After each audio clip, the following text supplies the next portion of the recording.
इस वक्त हम एक बेइंतहा नाजुक और डेलिकेट सिचुएशन में हैं। और वो डेलिकेट सिचुएशन इसलिए है कि यहाँ पे हमने जो कदम उठाना है उसमें हमने ये देखना है कि हम जो है वो जिसको अंग्रेजी में कहते हैं कि we don't want to throw the baby with the bathwater. कि हमने यहाँ पे दुश्मन की ये जो साजिश है इस वक्त, जो कि बड़े अरसे से वो कोशिश कर रहा था कि किसी तरीके से यहाँ पे फ़ौज और अवाम को आमने सामने खड़ा कर दिया जाए और पाकिस्तानी फ़ौज को अंडरमाइन किया जाए। और वो अंडरमाइन करने की वजूहत बहुत ज़रूरी हैं, क्योंकि पाकिस्तानी फ़ौज जो है दो चीज़ों की यहाँ पे Pakistan with all it's Fehling's, और जो कि उन फेलिंग्स वो फेलिंग्स बेशुमार हैं,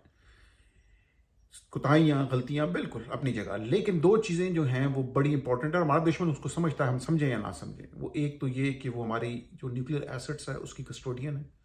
अगर हमारे पास न्यूक्लियर एसेट्स नहीं रहेंगे तो ये मुल्क भी नहीं रहेगा, ये आप लिख लें आज। दूसरा, हमारी जो एक नेशनल इंस्टीट्यूशन है जो कि इस कौम को जिसने जो इकट्ठा रखने में बड़ा इंपॉर्टेंट है, वो इस नेशनल इंस्टीट्यूशन को, इस कस्टोडी ऑफ न्यूक्लियर वेपन्स को कम्प्लीटली अंडरमाइन करना चाहते हैं अवाम और फौज के को लड़ा के।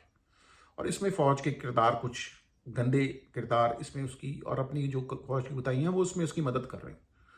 लेकिन हमें जो है जो इस वक्त जो जोश है उसमें अवामी रद्द अमल का जो जोश है उसमें इस चीज़ का ख्याल बेइंतहा ज़रूरी है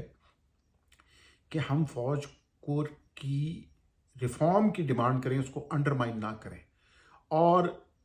और जो है सिर्फ और सिर्फ बात यहाँ तक ना रह जाए कि जी इलेक्शन करा के इमरान खान को लाना है। इमरान खान कुछ नहीं करेगा और ना ही उसने करना है, ना ही कर सकता है, जब तक हम उसको जो उसके पीछे पूरी पब्लिक प्रेशर नहीं होगा कि हमें क्या चीज़ें चाहिए ग्राउंड पे तब्दील करने के लिए, जिससे हम अपने मुल्क की बेइज्जती और गुलामी के रास्ते बंद कर सकें। सिर्फ रेटरिक नहीं, हमें ये अमली इकदामात जो है उसको डिमांड करने पड़ेंगे। हमें ये पूछना पड़ेगा कि मोईद यूसुफ जैसे लोग क्यों हमारे मुल्क में आके जो है वो इतने इंपॉर्टेंट पॉलिसी मेकिंग इदारों में बैठ जाते हैं, कौन उनको लेके आता है, इसका रास्ता आगे से कैसे बंद किया जाए। हमें ये सारी चीज़, हमें ये पॉलिसी फ्रेमवर्क लाना पड़ेगा कि जो भी इंपॉर्टेंट पोजीशंस पे फौज के अंदर या हमारे पॉलिटिक्स के अंदर हैं, उनको एक वेटिंग प्रोसेस हो जिसके ज़रिए से ये साबित हो सके कि उनके बाहर कोई ना जायदादें हैं, ना उनके कोई फॉरेन इंटरेस्ट है। और जो मैं बिल्कुल इस चीज़ के हक में नहीं हूँ कि जिसके पास अमेरिकन सिटीजनशिप है वो आके पाकिस्तान में इंपॉर्टेंट जो है वो पोजीशंस पे आके बैठ जाए। हमें ये जो है ये कॉन्फ्लिक्ट ऑफ इंटरेस्ट को देखना पड़ेगा। हमें ये सारी चीज़ें, और ये हमें डिमांड करनी पड़ेगी कि हमें ना सिर्फ ये कि फ़ौज के अंदर ऐसी रिफॉर्म्स चाहिए जिसमें वो जो उनकी जो कमर्शियल इंटरेस्ट है, उनका जो पॉलिटिक्स में इंटरफेरेंस है, उसको हम रिफॉर्म्स के ज़रिए कंट्रोल करें, बल्कि हमें ये भी देखना पड़ेगा कि जो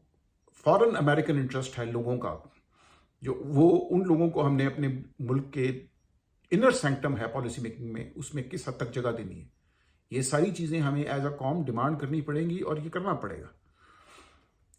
और ये सिर्फ जो है हमें ये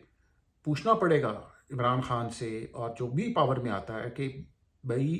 जो हमने रिलेशनशिप अमेरिका से रखने हैं, हमने बिल्कुल दुश्मनी नहीं करनी, लेकिन हमने वो हालात बिल्कुल नहीं यहाँ पे होने देने जिसकी वजह से उनका इन्फ्लुएंस इतना बढ़ जाए कि वो जो है वो हमारे फैसलों पे वो हावी हों। हमें ये क्वेश्चन करना पड़ेगा कि जो इमरान खान ने तो सिर्फ बात की अड्डे देने की, और अड्डे जो थे वो अड्डे उस वक्त मुशर्रफ दौर में के बाद भी अमेरिका को अड्डे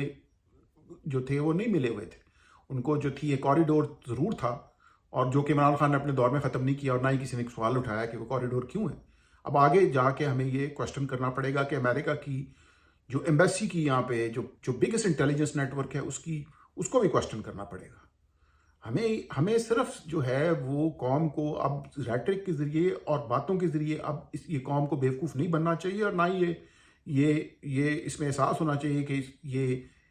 बनने के लिए तैयार है। हमें अब कंक्रीट ग्राउंड पे ऐसे जो चेंजेस हैं वो डिमांड करनी चाहिए, बजाय एक शख्सियत परस्ती के कि हम एक शख्स के पीछे लग के तो हम कहें कि वो आएगा तो जो है यहाँ पे दूध और शहद की नहरें बहनी शुरू हो जाएंगी और हम आज़ाद हो जाएंगे। बिल्कुल नहीं होगा। جب تک ہم اس سے ڈیمانڈ نہیں کریں گے کہ ہمیں جو ہے ایسی چیزیں کرنی ہیں اور ایسی چیزوں کو رول بیک کرنا ہے جس کی وجہ سے ہم اب تک غلام رہے ہیں، اور ہمارے ملک کے اندر جو ہے وہ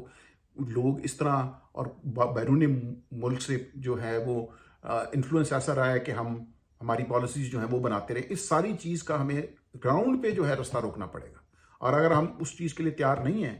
اور وہ نہیں کریں گے تو پھر یہ اس ساری چیز کا کوئی فائدہ نہیں ہے۔